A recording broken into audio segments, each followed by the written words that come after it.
नमस्कार, आप देख रहे हैं भागलपुर न्यूज नेटवर्क। बिहार की राजनीति से इस वक्त की सबसे बड़ी और निर्णायक खबर सामने आ रही है और खबर इतनी बड़ी है कि पूरे राज्य की सियासत समीकरण बदल सकते हैं। सूत्रों के हवाले से जो जानकारी निकलकर सामने आ रही है उसके मुताबिक अब लगभग तय हो चुका है कि बिहार के अगले मुख्यमंत्री सम्राट चौधरी होंगे। जी हां, सम्राट चौधरी का नाम बीजेपी के शीर्ष नेतृत्व प्रधानमंत्री नरेंद्र मोदी और गृह मंत्री अमित शाह की ओर से फाइनल कर दिया गया। हालांकि इसकी आधिकारिक घोषणा अभी बाकी है, लेकिन जिस तरह से हलचल पटना से लेकर दिल्ली तक देखने को मिल रही है उससे साफ संकेत मिल रहे हैं कि अब ये सिर्फ औपचारिकता भर रह गई है। दरअसल आज यानी 14 अप्रैल को सुबह से ही पटना में राजनीतिक गतिविधियां तेज हो गई। वहीं शिवराज सिंह चौहान भी पटना पहुंच चुके हैं। बताया जा रहा है कि दिल्ली से पहले ही इस पूरे मसले पर हाई लेवल मीटिंग हो चुकी है, जहां प्रधानमंत्री नरेंद्र मोदी, अमित शाह, पार्टी के शीर्ष नेताओं के बीच मंथन के बाद सम्राट चौधरी के नाम पर अंतिम मोहर लगाई गई है। अब सवाल यह है कि आखिर सम्राट चौधरी ही क्यों?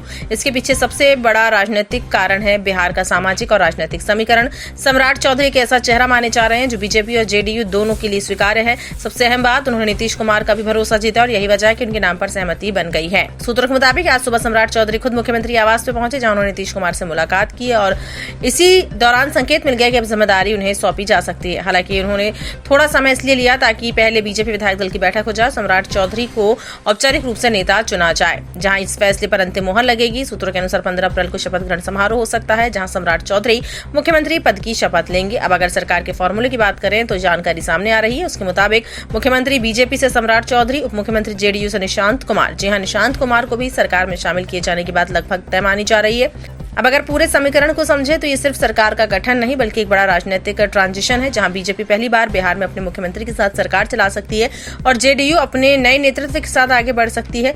यहाँ एक और महत्वपूर्ण बात है, लवकुश समीकरण। बिहार की राजनीति में यह समीकरण बेहद अहम माना जा रहा है। सम्राट चौधरी, निशांत कुमार के साथ ये संतुलन बनाए रखने का प्रयास साफ नजर आता है।